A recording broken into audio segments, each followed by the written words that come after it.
The stars seemed to bend as the massive Drazonian warship exited hyperspace. Princess Selthera stood on the command deck, her scaled skin shimmering under the blue lights, her amber eyes fixed on the small blue planet that appeared on the main screen.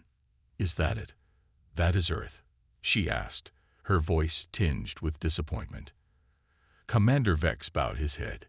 "Yes, Your Highness. Third planet from their sun, just as our scouts reported." Selthera walked closer to the viewing screen. Behind her, the command crew worked silently at their stations. None dared to speak unless spoken to. The princess had a reputation for being fair but ruthless when crossed. "It looks so fragile," she said. 12 systems have fallen before us. This will be the 13th. The Drazonian fleet spread out behind her flagship. Over 200 warships, each carrying enough firepower to level a continent. Their journey had taken them across the galaxy, conquering planet after planet, adding each species resources and knowledge to the Empire. "Prepare the first wave," Selthera ordered. "I want their defensive capabilities assessed before I commit our main forces." On the surface of Earth's moon, Captain Alan Richards stared at his monitor in disbelief. The alarm had woken him from a light sleep in his quarters at Lunar Base Delta. "Sir, you need to see this," Lieutenant Olivia Winters said through the intercom. Her voice was steady, but he could hear the tension beneath it. Richards rushed to the command center, still pulling on his uniform jacket. The base was carved deep into the lunar surface, hidden from casual observation. It was humanity's first line of defense, though no one had ever expected to need it. "What am I looking at, Lieutenant?" Richards asked as he entered the room. Winters pointed to the main screen. "They appeared 20 minutes ago, sir. Just materialized at the edge of our sensor range. We've counted over 200 vessels, largest one measuring nearly 5 miles long." The room fell silent. The dozen officers and technicians all looked to Richards. At 42, he had been chosen to command Lunar Base Delta because of his calm under pressure and strategic mind. Now, he would need both. "Have they made any transmissions? Any attempt to communicate?" he asked. "No, sir," Winters replied. "They're just sitting there. But they're spreading out, forming what looks like a battle formation." Richards straightened his back. "Contact Earth Command. Priority Alpha. Then power up all defensive systems." "Sir, if those are hostile," Winters began. "I know, Lieutenant," Richards said quietly. "We're outgunned, but we still have our job to do." Back on the Drazonian flagship, Princess Selthera reviewed the data coming in from their scans. "Their technology is primitive compared to ours," Commander Vex reported. "But our sensors detect unusual energy signatures from their moon and several orbital platforms. They may have weapons we haven't encountered before." Selthera nodded.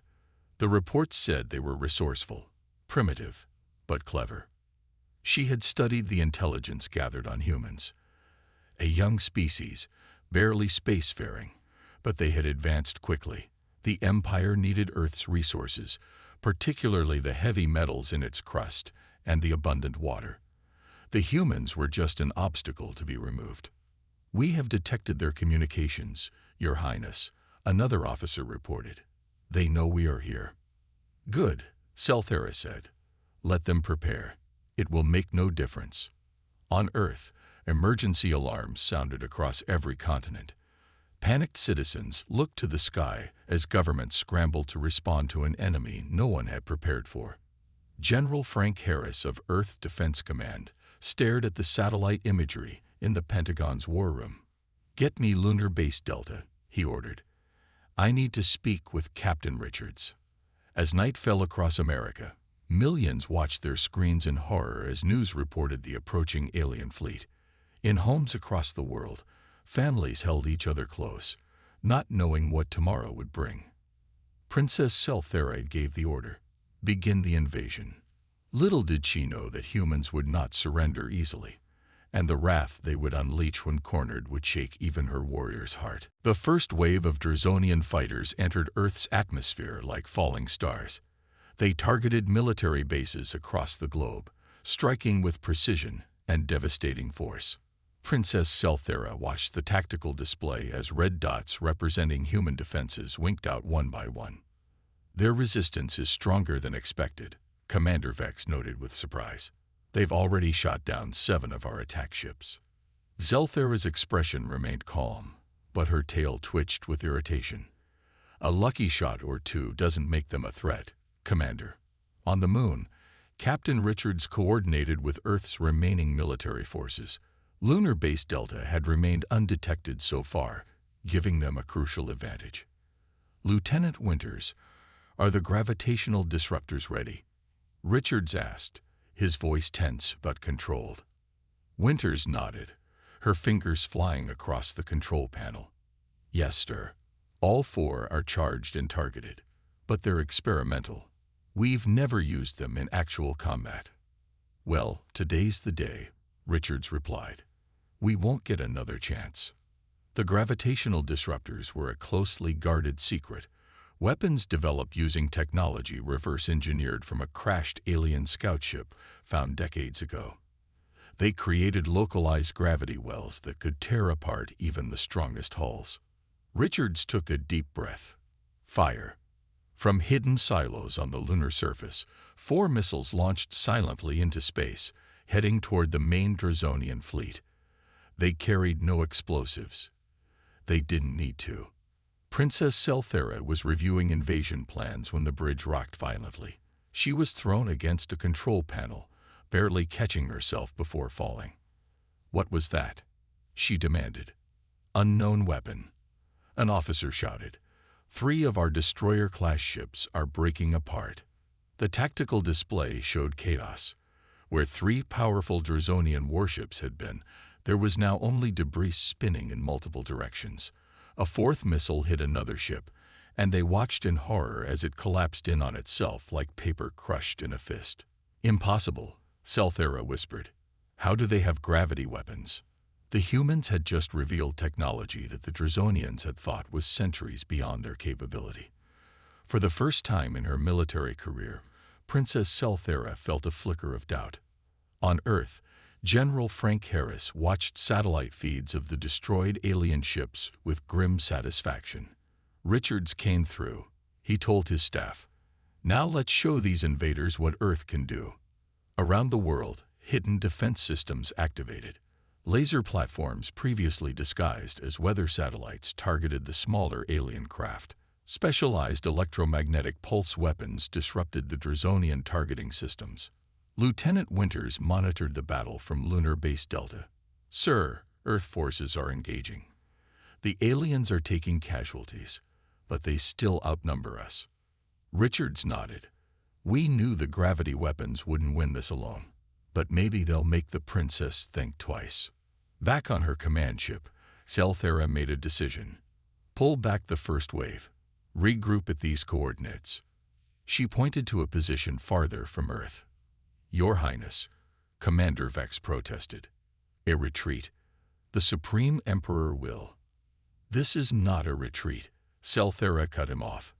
It's a tactical reassessment. These humans have technology they shouldn't have.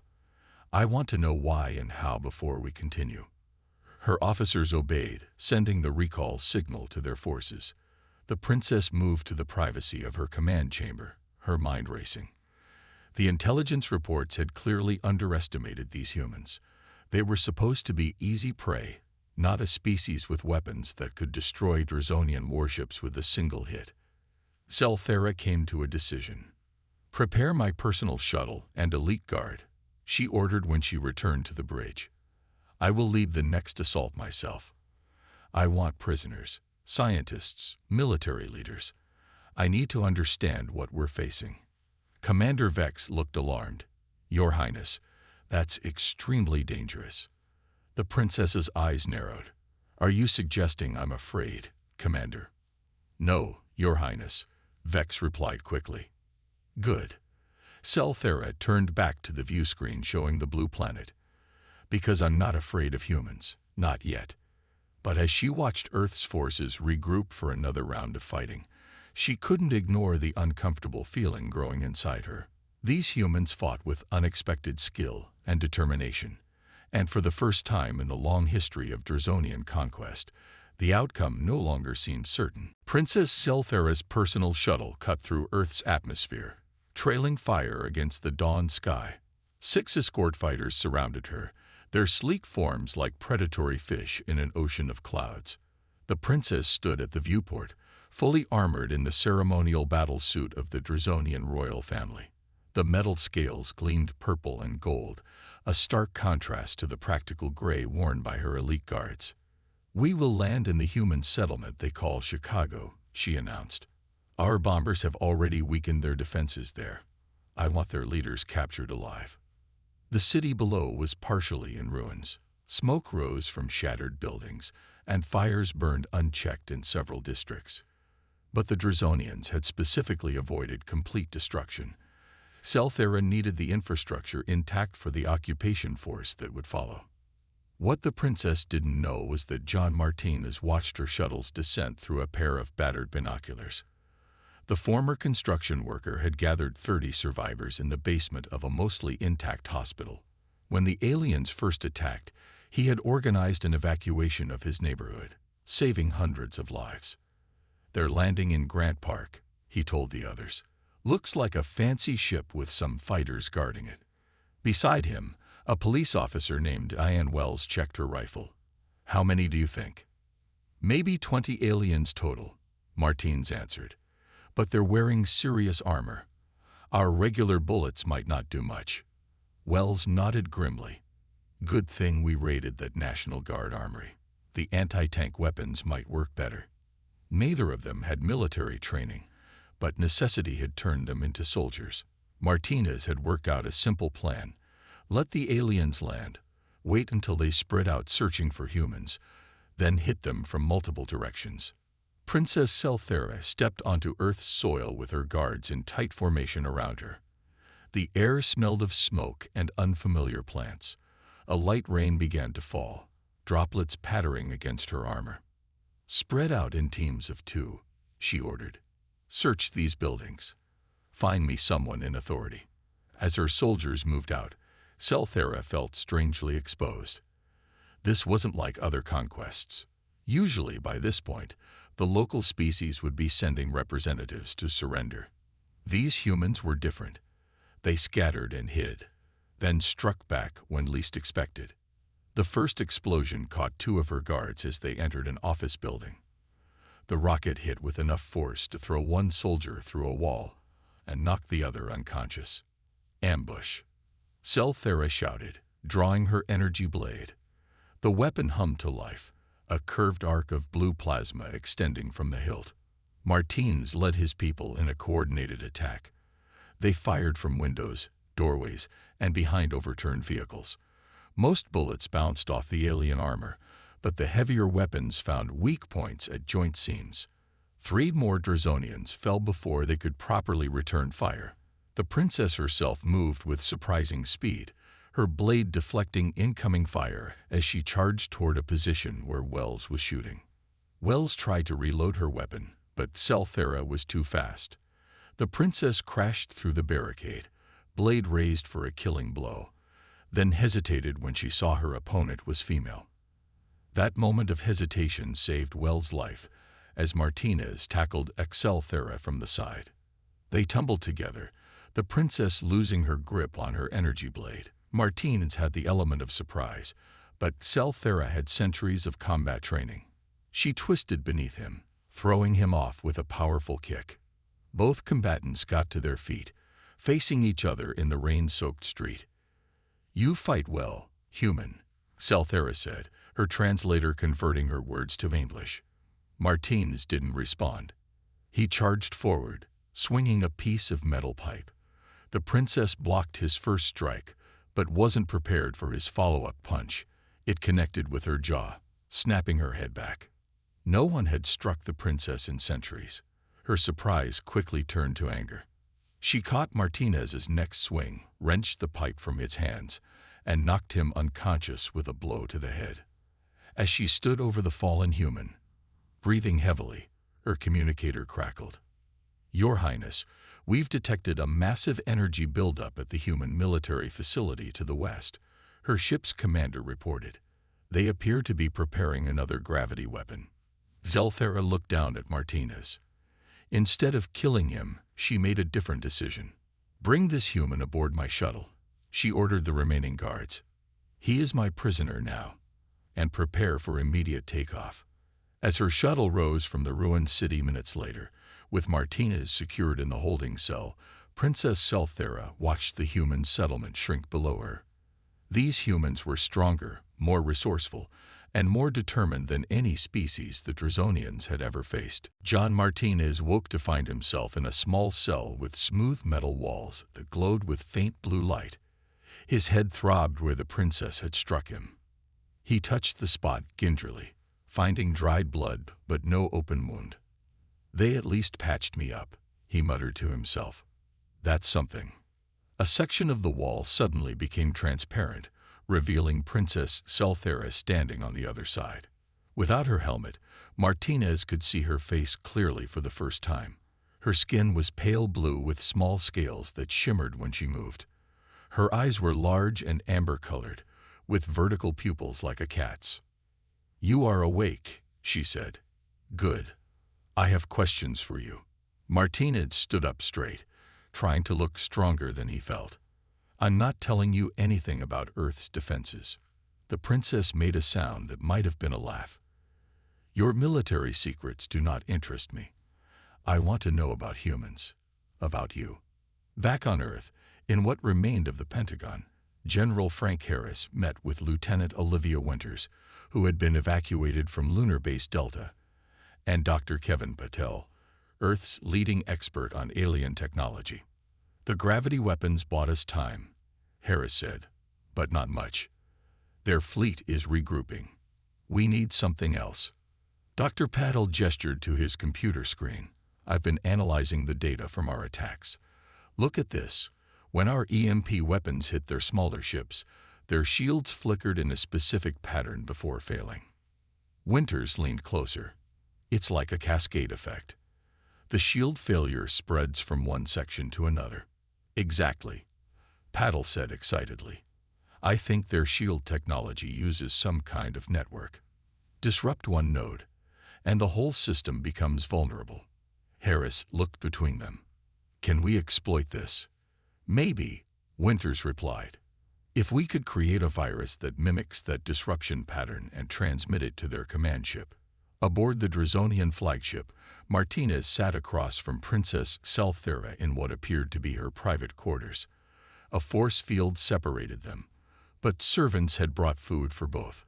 Your people fight differently than others we have conquered, Zelthera said, studying Martinez as he cautiously tasted the alien food. Most species surrender once their military is defeated. But humans, even without weapons or training, you continue to resist. Martinez put down the strange fruit he had been examining. That's because we value freedom. Each human life matters. We're not just parts of a whole. We're individuals. The Drazonian Empire has brought order to 12 systems, Zelthera countered. Our rule is fair. We eliminate disease, poverty, and conflict. At what cost? Martinez asked. Do any of those conquered species get to make their own choices? The princess seemed genuinely puzzled. Choice breeds chaos. Order requires unified purpose. Their conversation was interrupted by Commander Vex. Your Highness, we've detected unusual transmissions from the human lunar base. They may be planning another attack. Zelthera rose. Continue scanning. I will join you on the bridge shortly. When she was alone with Martinez again, she asked, if you knew your world was going to lose this war, what would you do? Martinez met her gaze without flinching. Keep fighting. Until the last human standing. Something in his eyes made Zelthera uncomfortable. In all her centuries of warfare, she had never seen such determination. Meanwhile, Captain Alan Richards had returned to Lunar Base Delta with a daring plan. Working with the team on Earth, he prepared to lead a small strike force directly against the Drazonian command ship. The virus is ready. Winters told him over the secure channel. Dr. Patel says it should disable their shields and communications simultaneously. Richards looked at the 6 volunteers who would join him on what might be a suicide mission. Once we're aboard their ship, we'll have less than 10 minutes to plant the virus and get out. One of the soldiers, a young woman named Lisa Delgado, checked her weapon. For Earth, sir, whatever it takes. As Princess Selthera returned to the bridge, she found herself thinking about Martinez's words. For the first time in her long life, she wondered if the Empire's way was truly the only path to peace among the stars. And for the first time, she wondered if she was on the wrong side of this war. Captain Alan Richards and his team of 6 soldiers drifted silently through space in their stealth craft. The massive Drazonian command ship loomed ahead, its surface covered in lights and weapon ports. Their small vessel was nearly invisible against the backdrop of stars, using technology that absorbed radar and heat signatures. 2 minutes to contact, Richards whispered, though there was no need for quiet in space. Old habits died hard. Lisa Delgado checked the virus device one last time. The small metal box contained Earth's best hope, a program designed by Dr. Patel to disrupt the alien shields. Remember, Richards said to his team, we plant the virus in their main computer core, then get out. No heroics. Their ship attached to the hull of the massive alien vessel with barely a sound. Using laser cutters, they created an entrance and slipped inside. Aboard the command deck, Princess Selthera felt uneasy. She had spent the last day questioning her prisoner and found herself troubled by his answers. Martine spoke of human concepts like freedom and choice with such conviction that she couldn't dismiss them as primitive thinking. Your Highness, Commander Vex reported, our sensors detect a minor hull breach in Section 14. Likely a meteorite impact. Zelthera nodded absently, her mind elsewhere. Send a repair team. In her private thoughts, she was still debating with Martinez. His words echoed in her mind. We'd rather die free than live under someone else's boot. Meanwhile, Richards and his team moved through the alien ship's corridors, avoiding patrols. Their suits' translation devices helped them understand the ship's markings, leading them toward the central computer core. 2 guards ahead, Delgado whispered, peering around a corner. Richards nodded. Non-lethal if possible. We don't want to trigger alarms. They used stun weapons to subdue the guards, then entered the massive chamber housing the ship's brain. Glowing columns of light pulsed with data, rising from floor to ceiling. This is it, Delgado said, approaching a control panel. Cover me while I install the virus. Back in the holding cell, Martinez worked on the lock mechanism. During his construction work, he had learned a lot about electronics, and alien technology wasn't as different as he had expected. When the door slid open, he was almost surprised it had worked. A single guard stood outside. Martinez tackled him before he could raise an alarm. The fight was brief but violent. Martinez emerged with the guard's weapon and a determined expression. Just as Princess Selthera was about to return to interrogate her prisoner again, alarms blared throughout the ship. We're under attack, Vex shouted. Internal breach. Humans are inside the ship. At the same moment, another officer called out, the prisoner has escaped. Selthera grabbed her energy blade. Lock down all sections. Find the intruders and the prisoner. The virus spread through the Drazonian systems like wildfire. Lights flickered and control panels sparked. The massive ship began to drift as engines shut down.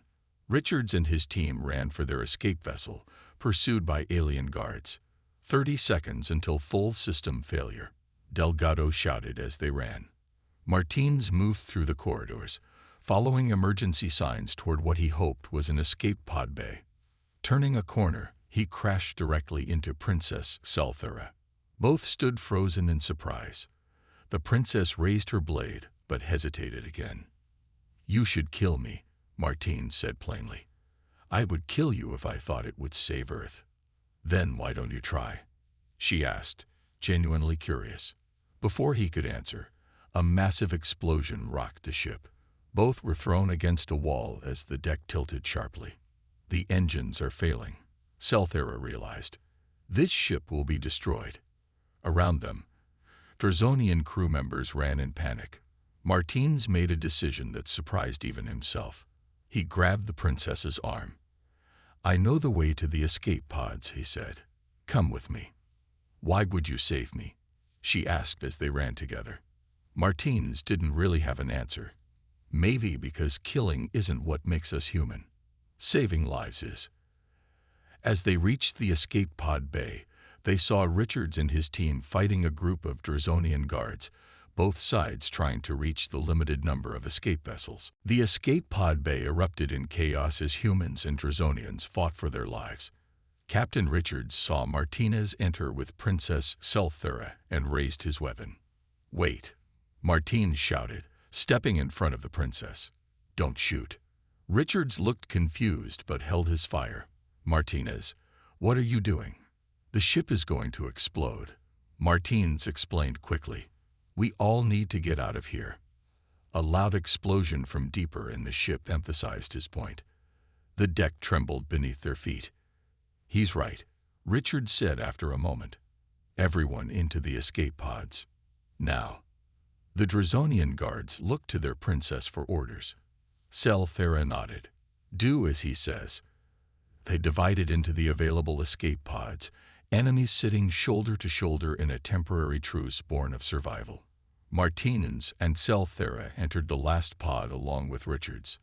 The captain gave Martinez a questioning look, but said nothing as they launched.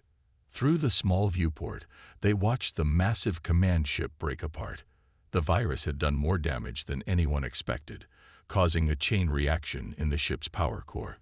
"Your people are more dangerous than we thought," Selthera said quietly. Back on her home planet, news of the disaster reached the Drazonian royal palace.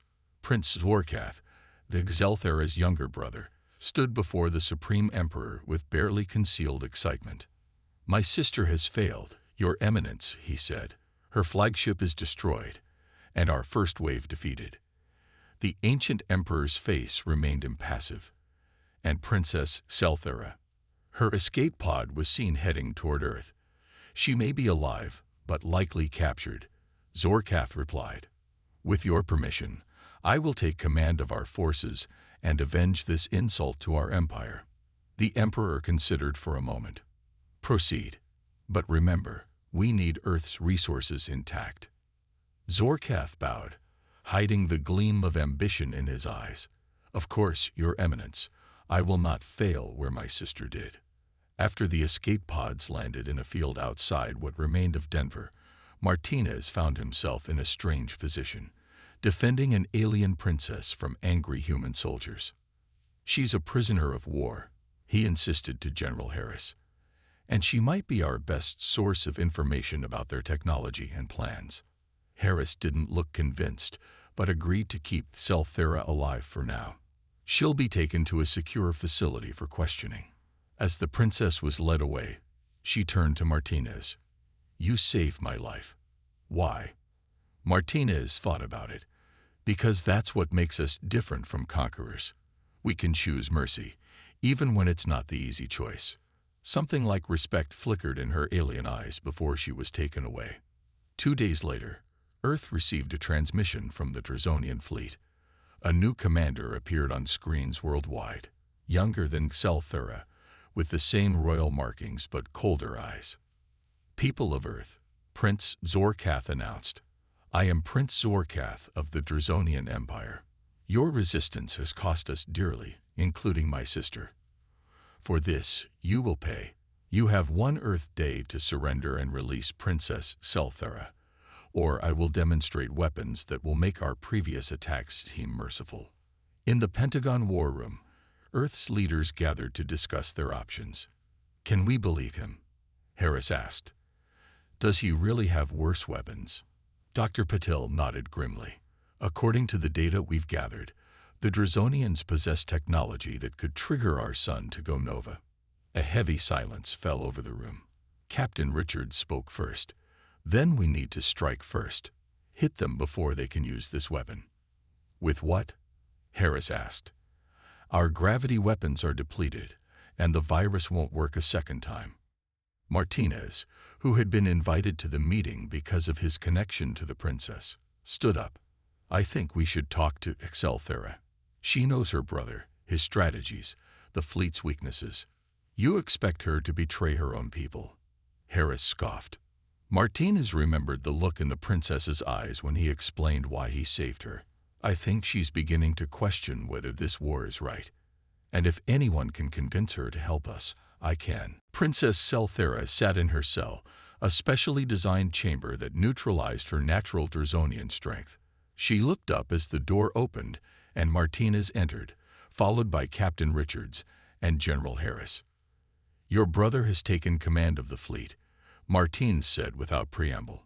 He's threatening to destroy our planet if we don't surrender and release you. Zelthera's expression darkened. Zorkath has always been too eager for glory. He cares nothing for the Empire's true purpose. Which is what exactly? Richards asked skeptically. The princess hesitated. It began as a mission to bring peace and order to warring worlds. But over centuries, it became about power and resources. Harris stepped forward. He claims to have a weapon that can destroy our sun. Is that true? The Star Killer, Celthera whispered. Yes. It creates a chain reaction in a star's core, forcing it to collapse and then explode. My father banned its use because it destroys entire systems, not just the target planet. The humans exchanged grim looks. Help us, Martinez said simply. Your brother will kill billions of innocent people. And for what? Resources. There are other uninhabited planets with the materials you need. Celthera stood, her royal bearing evident even in prison clothes. If I help you, I betray my people. You save your people, Martinez countered. From becoming monsters in history, from becoming the empire that destroys worlds rather than unites them. After a long silence, the princess nodded. I will help you. Zorkath must be stopped. With Celthera's knowledge, Earth's scientists and military leaders worked around the clock. Dr. Patil integrated Drazonian technology with human weapons. Lieutenant Winters coordinated global defense networks. Engineers built new gravity weapons based on the princess's detailed instructions. Prince Zorkath grew impatient when Earth didn't surrender. His second-in-command, General Kraz, approached him cautiously on the bridge of the new flagship. The deadline has passed, Your Highness. Earth has not responded to our demands. Zorkath smiled coldly. Good. Prepare the Star Killer. Target their sun. My prince, Kraz said hesitantly, the Star Killer is forbidden by imperial law. Your father. My father is not here, Zorkath snapped. I am in command. These humans need to learn what happens when they defy the Drazonian Empire. As the Drazonians prepared their ultimate weapon, Earth launched its counteroffensive. Fighters equipped with modified Drazonian shields rose from hidden bases worldwide. Captain Richards led the space assault, while General Harris coordinated ground-based weapons. Princess Celthera joined Martinez in a specially designed command ship. She wore a communication device that allowed her to speak directly to any Drazonian vessel. My people will recognize my royal signature, she explained. Some may listen when I tell them Zorkath has gone too far. The human fleet engaged the Drazonian ships near Mars orbit. The battle was fierce, with losses on both sides, but Earth's new weapons, enhanced by Drazonian technology, proved effective. Alien ships exploded or drifted disabled in space. Prince Zorkath watched in growing anger as his fleet suffered unexpected defeats. How is this possible? He demanded. They're primitive savages. General Kraz checked the incoming data. They've adapted our technology. And, Your Highness, we're detecting your sister's royal signature in their transmissions. Treason. Zorkath spat. Celthera has betrayed us for these humans. His eyes narrowed dangerously. Accelerate the Star Killer preparation. If I cannot have Earth, no one will. Martinez and Celthera's ship pushed through the battle toward the Drazonian flagship. Their plan was to board it and stop the Star Killer directly. If Zorkath activates that weapon, it's over, Selthera said grimly. Not just for Earth, but for him as well. He doesn't realize the Starkiller's power will destroy his own fleet too. Martinez nodded, checking his weapon. Then we stop him together. As their ship approached the massive flagship, enemy fire intensified around them. A direct hit rocked their vessel, sending them spinning toward the red planet below. "We're hit," the pilot shouted, controls failing. Martinez grabbed Selthera's hand as they plummeted toward Mars. In that moment, facing death together, human and alien found a profound connection, both fighting for something larger than themselves. Their ship spun toward Mars, trailing smoke and debris. Martinez braced for impact, but suddenly the vessel steadied. Emergency systems engaged. The pilot announced with surprise, "We have limited control." Selthera moved quickly to the communications panel. "This is Princess Selthera of the Royal House of Drazen. I am broadcasting to all Imperial vessels." Her voice carried across the battlefield, reaching every Drazonian ship. "My brother Prince Zorkath has violated our most sacred laws. He plans to use the Starkiller, which will destroy not just Earth but all of you as well. I command you, by royal authority, to stand down." On several enemy ships, confused officers looked to their commanders. Some continued fighting, but others hesitated. Aboard the flagship, Zorkath raged. "Ignore her. She is a traitor and no longer holds royal authority." But General Kraz had seen the Starkiller schematics. He knew Selthera spoke the truth about its destructive radius. "Your Highness, perhaps we should reconsider." Silence. Zorkath struck Kraz, knocking him to the floor. "Prepare the weapon. Target Earth's sun." Martinez and Selthera's damaged ship limped toward the flagship, joined by Captain Richards in another vessel. "We'll create a diversion," Richards said over the comm. "You two get aboard and stop that weapon." As Richards' ship engaged the flagship's defenses, Martinez and Selthera's craft slipped through a maintenance bay. They fought their way through corridors, the princess leading with knowledge of the ship's layout.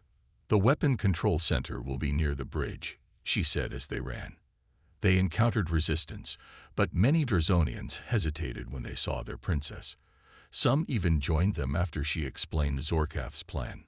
On Earth, General Harris watched the space battle through satellite feeds. "Dr. Patel, is the last gravity weapon ready?" The scientist nodded gravely. "Yes, but it's our final one. If it fails, if the Starkiller activates, it won't matter anyway," Harris replied. "Prepare to fire on my command." Martinez and Selthera reached the weapon control room, finding it heavily guarded. Despite their growing number of Drazonian allies, the battle was fierce. Martinez took a plasma blast to his shoulder, crying out in pain. Selthera fought her way to his side, protecting him as they pushed forward. "Stay with me," she urged him. "We're almost there." When they finally broke through to the control center, they found Zorkath waiting. The prince held a ceremonial blade, his eyes wild with rage. "Sister," he spat, "how could you betray your own blood for these primitives?" "You betrayed our people first," Selthera answered, "by forgetting why the Empire exists, to bring peace, not destruction." Zorkath lunged at her, blade flashing. Selthera parried with her own weapon. The siblings fought with centuries of training behind each strike. Martinez, wounded but determined, crawled to the Starkiller controls. As the royal siblings fought, he worked to disable the weapon. Zorkath saw him and broke away from Selthera, charging toward the human. "You will not stop this." Martinez looked up, defenseless as the prince's blade descended, but it never reached him. Selthera threw herself between them. Taking the blade meant for Martinez, she gasped in pain, but grabbed her brother's arm, holding him in place. "Now, John," she cried. Martinez slammed his hand down on the emergency shutdown. The Starkiller's power core went dark. "No," Zorkath screamed, twisting his blade deeper into his sister. With her remaining strength, Xelthera drove her own weapon into her brother's chest. The siblings collapsed together. Throughout the fleet, word spread quickly. The princess had stopped the Star Killer. She had saved everyone, Trizonians and humans alike. One by one, the remaining enemy ships ceased firing. General Kraz, now in command, opened communications with Earth. "We seek terms." Martinez held the wounded princess, tears in his eyes. "Stay with me," he begged. "Your people need you. I need you." Xelthera smiled weakly. "I finally understand what makes humans special. Not your weapons or technology, but your hearts. Your capacity for both terrible wrath and extraordinary mercy." In the days that followed, a peace treaty was signed. The Drazonian Empire withdrew from Earth space, with Princess Xelthera, who survived her wounds, serving as ambassador between the species. Earth began rebuilding, now with new technologies and allies among the stars. The planet that had stood alone against an empire had not only survived but changed the course of galactic history. And in a quiet moment between meetings, Martinez and Xelthera stood watching the sunset over a healing Earth. "What happens now?" he asked. The princess who had come to conquer looked at the human who had taught her compassion. "Now we build something new. Together."